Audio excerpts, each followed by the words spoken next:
15 अगस्त और ये कौन सी तारीख है? जब ये तारीख आए तो नाज किया करो। दुनिया जो चैन की सांस इस मुल्क में रहती है वो चैन हमारी। दुनिया ये जो सुकून की जिंदगी गुजार रही है वो दैन हमारी है। अरे हिंद को नाज है जिस पर वो निशानी हम है। ताज और लाल किले के यहाँ पानी हम है।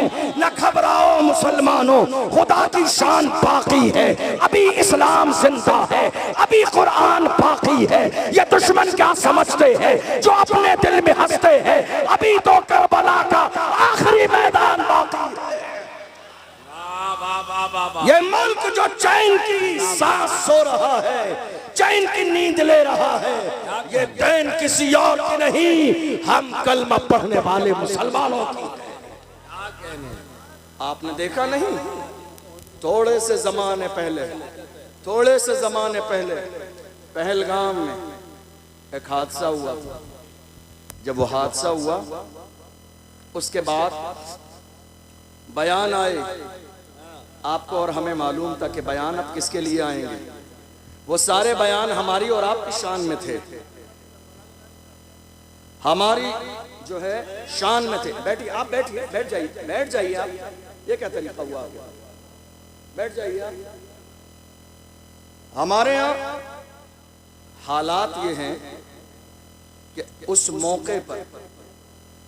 मौके पर कंडीशन ये हुई कि लोगों ने तरह तरह के बयान दिए।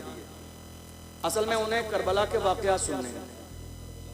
तो मैंने पहले ऐलान किया था कि मेरे बाद जो मुफ्ती साहब आएंगे उनको ये टॉपिक दिया गया है करबला का बयान सुनाने का, तो वो मेरे बाद आके पूरी तफसील सुनाएंगे। तो अब दो लोग दोनों सेम बात करेंगे तो मुझे लगता है कि वो मुनासिब नहीं रहेगी, इसलिए। वरना तो मैं करबला का बयान सुना देता हूँ। वो बोलिए नारे तकबीर। अगर कुछ बात बुलाना है तो आवाज बढ़ाना है। नारे रिसालत। जिसको जो नौकरी मिलती है वो इंसान वही नौकरी करता है। जो जिम्मेदारी मिली है वो बात कर रहे हैं। अब आपकी जिम्मेदारी है आवाज बुलंद करने की। नौजवानों बोलो नारे रिसालत। आवाज बुलंद हो, ठंडी आवाज ना पड़े। मुसलमानों खून ठंडा नहीं होना चाहिए।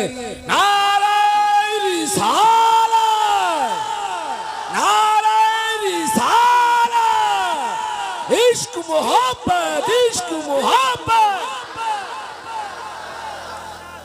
पहलगाम में थोड़े से ज़माने पहले एक वाक़या हुआ, और हुआ ये, आप मेरी तरफ तवज्जो रखिए, कोई मसला नहीं है। वो चाचा हमारे समझ नहीं पाए, हमारे बड़े बुजुर्ग हैं। असल में मेरे बाद मुफ्ती साहब आएंगे तो उनका ये मौजू है मुहर्रम का बयान। तो अब मैं भी वही सेम बात सुनाऊं तो मुझे लगता है कि मुनासिब नहीं है, इसलिए। वरना अगर मुझे ये मौजू मिला तो मैं बयान कर देता। बहरहाल मेरे सामने। और दूसरी बात ये है कि मेरी तारीख लेने वाले लोग, मैं आज के ऐलान भी कर दूं, मेरी तारीख लेने वाले लोग मेरी तकरीर सुनने के बाद ही तारीख लिया करें। चूँकि मैं हालात पर बात करता हूँ, मैं कौम की बात करता हूँ, कौम को जगाने की बात करता हूँ। जो सोना ही चाहते हैं वो मेरी तारीख न लें, जो जागना चाहते हैं, आईना देखना चाहते हैं, वही मेरी तारीख लें। मैं आईना हूँ, दिखाऊंगा दाग चेहरे के, जिसे खराब लगे सामने से हट जाए। आज जरूरत इस बात की है, रसूलुल्लाह की इज्जत की बात आई। मेरे रसूल की अजमत पर कुत्ते भौंकते रहे, कोई मैदान में नहीं आया। बड़े बड़े नेता मंत्री अपने घरों में एयर कंडीशन रूमों में सोते रहे। हमने देखा वहीं बाज़ाब्ता महाराष्ट्र की सरजमीन पर एक मर्द कलंदर खड़ा हुआ और इतनी बड़ी रैली निकाली। रैली नहीं, रेला था, रेला। इतनी बड़ी रैली निकाली, दुश्मनों के कलेजे दहल गए। उस मर्द कलंदर ने रैली में कहा था, जो जान मांगोगे जान देंगे, जो माल मांगोगे माल देंगे, मगर ये हमसे कभी न होगा। नबी का चाहो जिंदाबाद। जरूरत इस बात की है कि हुजूर की इज्जत की बात की जाए। हुजूर की इज्जत की बात, या रसूल अल्लाह, हमारी जानें, हमारे माँ बाप आपके कदमों पे कुर्बान। हमेशा सहाबा ने यही कहा, फिदा का अबी व उम्मी या रसूल अल्लाह, मेरे माँ बाप आप पर कुर्बान या रसूल अल्लाह। आज हालत क्या हुई, अब जरा सुनिए तवज्जो से। पहलगाम में हादसा हुआ, हम कड़े शब्दों में उसकी निंदा करते हैं और हुकूमत से मुतालबा करते हैं कि जिन्होंने ये जुल्म किया उन्हें गिरफ्तार करके फांसी की सजा दीजिए बरेली के चौराहे पर। हम आपके साथ हैं। जो जुल्म करने वाला है वो दहशतगर्द है, मगर ये भी समझ लीजिए जहां दहशतगर्द है वहां इस्लाम नहीं, और जहां इस्लाम है वहां दहशतगर्दी नहीं है। इसलिए कि मेरा इस्लाम दहशतगर्दी को हराम करार देता है। और रही बात हमारे लिए बयान दिया गया, सोशल मीडिया पर मौजूद होगा, जाके सर्च कर लीजिएगा। कितने लोगों ने कहा कि ये कौम मुस्लिम इस मुल्क में कूड़ा है, कूड़ा। जब तक ये कचरा साफ नहीं होगा मुल्क में चैन नहीं आएगा। जब हमने ये जुमला सुना दिल को बड़ी तकलीफ हुई। हमने कहा जिस मुल्क पर इतरा रहे हो, जिस मुल्क की चीज़ों को देखकर दुनिया ने इस मुल्क को सोने की चिड़िया कहा, वो लाल किला हमने दिया, हमने दिया। वो कुतुब मीनार हमने दिया, हमने दिया। वो दिल्ली की जामा मस्जिद हमने बनाई, हमने बनाई है। फिर भी हमसे ये गिला है कि वफादार नहीं, फिर भी हमसे ये गिला है कि वफादार नहीं। अरे हम वफादार नहीं, तू भी तो दिलदार नहीं। आप पहलगाम की सरजमीन पर मरने वाले नजर आए, गोली चलाने वाले नजर आए, लेकिन अपनी पीठ पर एक जवान को लेके दौड़ता हुआ, जान की परवाह किए बगैर, नाम और जात बिरादरी पूछे बगैर, अपनी पीठ पर सवार करके भागने वाला साजिद भट्ट नजर नहीं आया? उनके लिए मरने वाला सैयद आदिल हुसैन नजर नहीं आया? आपको इम्तियाज नजर नहीं आया? कैसे नजर आएगा जिसकी आंखों पर तासुब की ऐनक लगी हो? वो सच्चा कभी नहीं देख सकता है। हमने कभी हिमायत की पहलगाम की, पूरे मुल्क में देख लीजिए, जुमे के बाद, जलसे के बाद रैलियां निकली और हमने हुकूमत तक ज्ञापन पहुंचाए। कहा जिन्होंने ये जुल्म किया गिरफ्तार करके फांसी की सजा दो, ताकि दुनिया को पता चल जाए इस्लाम कभी दुश्मनों की हिफाजत की बात नहीं करता है। लेकिन रही ये बात कि हमें यह समझ लिया गया किराएदार हैं, किराएदार नहीं हैं। असल में गलती कहाँ हुई? कौम मुस्लिम से। कौम मुस्लिम से गलती यहाँ हुई। हमने हर जमाने में नारा लगाया, वफादार भी हैं, जिम्मेदार भी हैं, बस खामोश हो गए। आज नारा लगाइए, वफादार भी हैं, जिम्मेदार भी हैं, और इस मुल्क में बराबर के हिस्सेदार भी हैं। नारे तकबीर, नारे रिसालत। खतीब इस्लाम हजरत अल्लामा अशरफ जिलानी साहब किबला, शायर इस्लाम कारी मोहम्मद अली फैजी बराउन शरीफ, नारे तकबीर। नारा ये लगाइए, हम जिम्मेदार भी हैं, वफादार भी हैं, और इस मुल्क में बराबर के हिस्सेदार भी हैं। क्या है? क्या है? हिस्सेदार भी हैं। और जब से हमने ये हिस्सेदारी की बात न की, दुनिया तो ये भूल ही गई कि इस मुल्क में हमारा कोई हिस्सा भी है। 15 अगस्त, हमने बहुत सारे 15 अगस्त के प्रोग्राम देख लिए, नाम बहुत सारे लोगों का आता है, मगर दुनिया ये कोशिश कर रही है कि मुल्क की आज़ादी की तारीख भी बदल दे। नाम ना जाए किसी मुसलमान का, वरना इस मुल्क की हालत ये रही है। जब अंग्रेजों ने इस मुल्क में कब्जा जमा लिया था, लोग गुलामी की जिंदगी गुजार रहे थे, बड़े बड़े सूरमा करके मारे, घरों में घुसे थे। ऐसे आलम में मेरा एक आलिम मदरसे में पढ़ाने वाला खड़ा हुआ था, दिल्ली की जामा मस्जिद से जिहाद का फतवा दिया था। दुनिया उस आलिम को अल्लामा फजल खैराबादी के नाम से जानती है। वो कोई और नहीं था, वो कोई और नहीं था, वो हमारा एक आलिम अल्लामा फजल हक खैराबादी ने अंग्रेजों के खिलाफ जिहाद का फतवा दिया। 15 अगस्त है तो सुन के जाइए, जिहाद का फतवा दिया।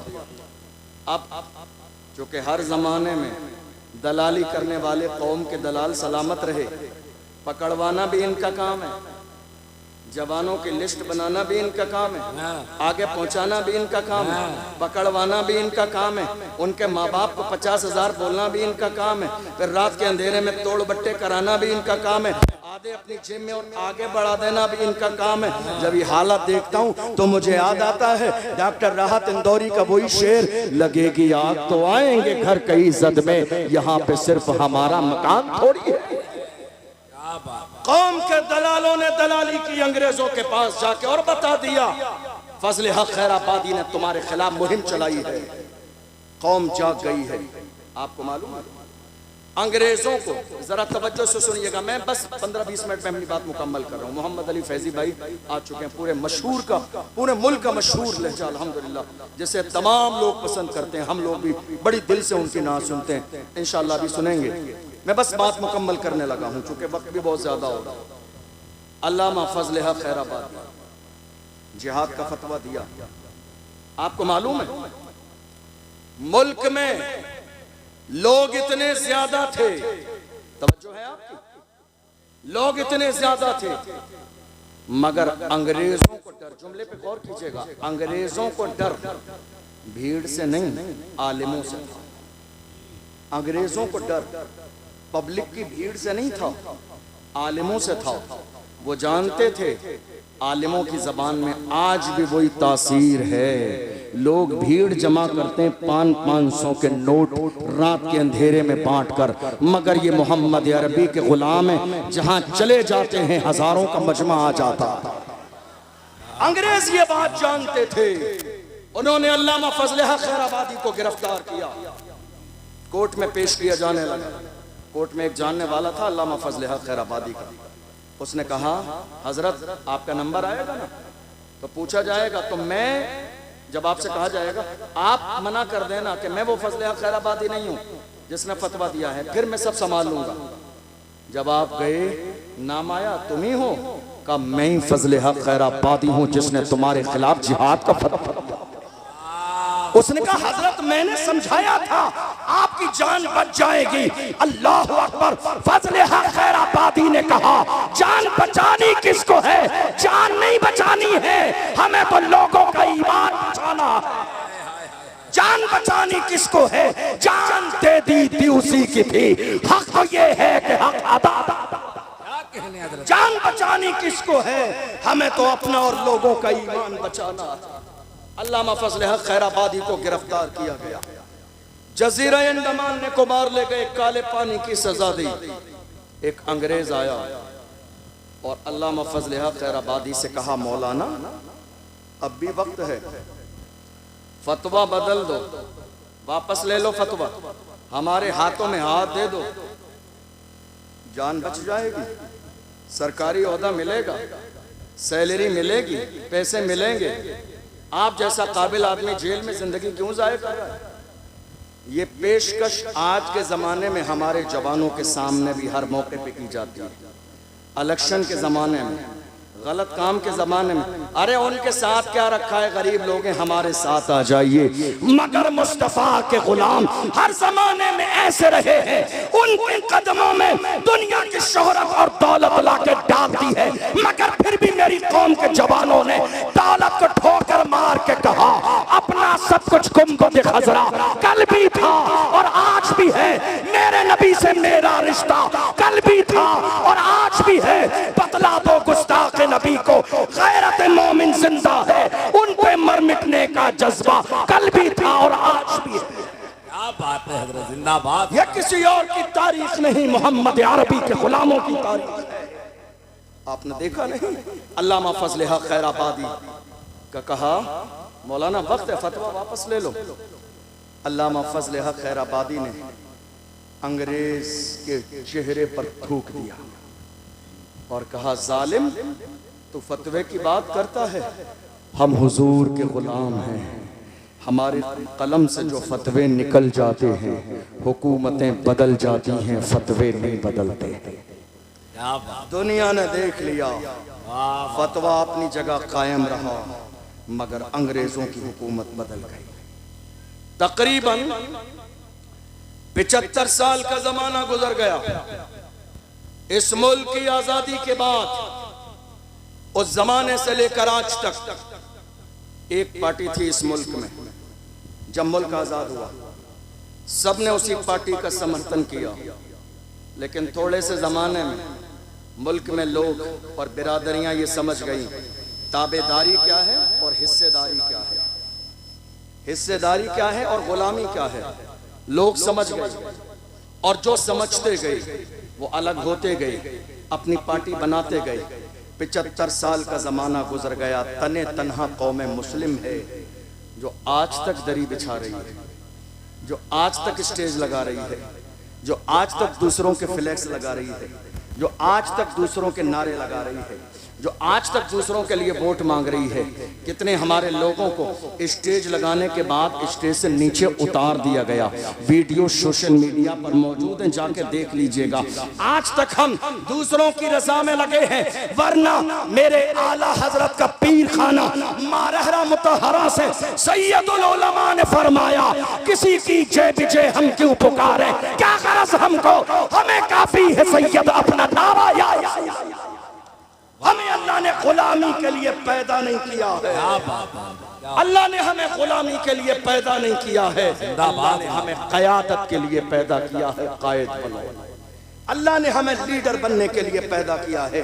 अपने अंदर सियासी शऊर पैदा करो, लीडर बनने का मिजाज पैदा करो। अल्लाह ने हमें गुलामी के लिए पैदा नहीं किया है। आज हमारे जहनों में गुलामी बिठा दी गई है। हमारी तादाद से ज्यादा कम तादाद वाले लोग इस मुल्क के बड़े से बड़े ओहदे और मनसब पर रह चुके हैं। हमारा हाल क्या है? अब सुनिए, हमारा हाल यह है, अगर कोई आलिम, तवज्जो है आपकी, 10-15 मिनट लूंगा, इससे ज्यादा नहीं। हमारा कोई आलिम अगर कौम की बात करे तो हमारे अपने कुछ लोगों को बुरा लगने लग जाता है। उन लगता है यार ये तो मस्जिद है, जलसा है, नमाज रोजे की बात होनी चाहिए। खाली नमाज रोजा इस्लाम नहीं है, नमाज रोजा इस्लाम नहीं है। ये जो आज हुकूमत की जा रही है इसका मिजाज मुस्तफ़ा जान रहमत ने अता फरमाया। आज हम ये सोच रहे हैं कि नहीं साहब खाली हमने नमाज रोजे की बात कर ली। सियासत नाजायज और हराम नहीं है। मौजूदा दौर में मस्जिदों की हिफाजत के लिए सियासत करना बाइसे सवाब है। मौजूदा दौर में मदरसों को बचाने के लिए सियासत करना सवाब का काम है। मौजूदा दौर में बेटियों की इज्जत बचाने के लिए सियासत करना सवाब का काम है। तुम्हें अंदाजा नहीं, तुमने देखा नहीं 1.5 साल पहले महाराष्ट्र की सरजमीन पर मेरी एक बहन मुस्कान को कॉलेज से बाहर निकाल दिया गया। हिजाब की बुनियाद पर का हिजाब लगाना है, स्कूल में जाने न दिया जाएगा। वो तो सलामत रखे खुदा उसके वालिदैन को, जिसने कौम की लाज बचा ली। उसने कहा एग्जाम छोड़ना गवारा है, हिजाब छोड़ना गवारा नहीं है। क्या बात है, वाह वाह वाह। अल्लाह सलामत रखे उसके वालिदैन की तरबियत को। तुमने देखा नहीं ये फैसले आज कौन सी मस्जिद रहेगी और कौन सी मस्जिद न रहेगी, ये फैसले आज सियासत की बुनियाद पर। ये बात मानते हैं आप? नहीं मानते? ये बात मानते हैं आप? बताइए आप। आज ये सारे फैसले इसी बुनियाद पर होते हैं। जरूरत इस बात की है कि मेरी कौम जाग जाए। जरूरत इस बात की है, ये जो हमारे यहाँ इख्तलाफ हो रहा है ना, ये फला पीर साहब के मानने वाले, ये फला पीर साहब के, ये फला पीर साहब के, बाज आ जाइए इन हरकतों से, बाज आ जाइए इन कामों से। जितने भी पीर सुन्नी हैं और मसलके आला हजरत पर कायम हैं वो सब हमारे सरों के ताज हैं। जुमला सुन लीजिए मेरा, जितने भी सुन्नी हैं और मसलके आला हजरत पर कायम हैं वो सब के सब हमारे सरों के ताज हैं। चाहे वो रज़वी हों, वो बरकाती हों, वो नक्शबंदी हों, वो सोहरवर्दी हों, वो निज़ामी हों, वो जो भी हों। ये मसला इख्तलाफ लड़ाई झगड़े का नहीं है। अल्हम्दुलिल्लाह हम सब कलमा पढ़ने वाले मोहम्मद अरबी के गुलाम। ये जो आज हमारे यहाँ इख्तलाफ हो रहा है, आपको मालूम है अंग्रेजों का एजेंडा क्या था? सुनिएगा इस बात को गौर से। अंग्रेजों का एजेंडा ये था कि लड़ाओ, फूट डालो और राज करो। यही हुआ आज हमारे यहाँ। किसी मौके पर हमारी कौम एक जगह जमा होती है, हमारी मस्जिद में इख्तिलाफ, मदरसे में इख्तिलाफ, कमेटी में इख्तिलाफ, कब्रिस्तान में इख्तिलाफ, उर्स में इख्तिलाफ, कव्वाली में इख्तिलाफ, हमारे जलसे में, मिलाद में इख्तिलाफ। है कोई चीज़ ऐसी जो मुसलमानों में इत्तेहाद हो? और इसका सबसे बड़ा नुकसान किसको हो रहा है? आज हालात हमारी निगाहों के सामने हैं। आप जानते हैं चोर क्या करते हैं, दुश्मन क्या करते हैं? पहले आपस में लड़ाते हैं, आपस में लड़ा के हमारी ताकत को बखेर देते हैं कई जगह, फिर जाकर एक एक पर हमला करते हैं और सफ़े हस्ती से मिटा देते हैं। आज यही तो हो रहा है, हमें लड़ाने की कोशिश की जा रही है। उसका पीर ऐसा है, मेरा पीर ऐसा है, इसका पीर ऐसा है। याद रखिएगा, पीर साहब बाद में है, रसूलुल्लाह की ज़ात पहले है, अबू बकर सिद्दीक की ज़ात पहले है। हमने रसूलुल्लाह का कलमा पढ़ा है, मेरे नबी की ज़ात नुक्ते इत्तेहाद है।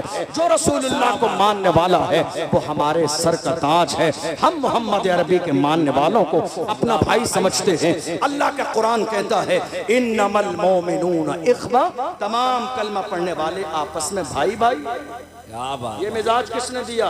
इस्लाम ने। वाह। मुझे याद आता है सलाहुद्दीन अयूबी का एक जुमला, नाम सुना है आपने? नाम सुना है? जरा एक बार लेके बताइए। उस मर्द का नाम लेने से खून में गर्मी आ जाती है। सलाहुद्दीन अयूबी, आपको पता है रसूलुल्लाह की नामूस की बात आई तो व्हील चेयर पे बैठने वाला भी मैदान में आया। कौन? व्हील चेयर पे बैठने वाला जिसके अमामे का अंदाज भी निराला है, जिसके बात करने का अंदाज भी निराला है, जिसके गुफ्तगू करने का अंदाज भी निराला है। वो कुरान पढ़े तो पढ़ता जाता है, हदायत के बख्शिश पढ़े तो पढ़ता जाता है, फारसी के अशार पढ़े तो पढ़ता जाता है। वो मर्द कलंदर जिसने फैजाबाद के धरने में दिसंबर की सर्दी में वबांगे तो हल कहा था, उन्हें जाना, उन्हें माना, न रखा खैर से काम, लिल्लाहिल हम्द में दुनिया से वो मर्द कलंदर जिसे दुनिया दबा न सकी है। अल्हम्दुलिल्लाह वो शेर भी हमारे पास है। मगर हैरानी की बात क्या है, हमें बांट दिया गया। हुआ क्या उसी जमाने में? और हमारे एक और आलिम दीन गिरफ्तार हुए थे, आपको मालूम है? 7-8 महीने जेल में रहे सलमान। हमारे उलमा ने जुमे में, तवज्जो से सुनिएगा, जुमे में जब ये बात की तो बाहर आके मस्जिद की कमेटियों ने जुमे के बाद का, हजरत आप अपना हिसाब कर लीजिए, हमको ऐसा इमाम नहीं चाहिए जो इस तरह की हालात पर बात करे। आगे खबर पहुंच गई तो जवाब कौन देगा? सदर साहब ने रोक दिया। कितने शहरों में, मैं आपके इलाके की बात नहीं कर रहा हूँ, मुझे आपके इलाके के हालात पता भी नहीं है, बहुत सारे मुल्क के कोने कोने में ऐसा हुआ। रोक दिया गया और कहा हजरत ये बात मत कीजिए, हमारी जान पे बनाएगी। मैं तो उन लोगों से कहता हूं कोई फर्जो वाजिब नहीं है कि तुम सदर सेक्रेटरी रहो, छोड़ दो, किसी सलाहुद्दीन अयूबी के गुलाम के हवाले कर दो, ये ओहदा किसी मर्द के हवाले कर दो। तुम्हारे जैसे बुज़दिलों की जरूरत नहीं है ये ओहदा संभालने के लिए, और कोई फर्जो वाजिब नहीं है। तुम जब तक जिंदा रहोगे, कमेटी के सदर तुम रहोगे।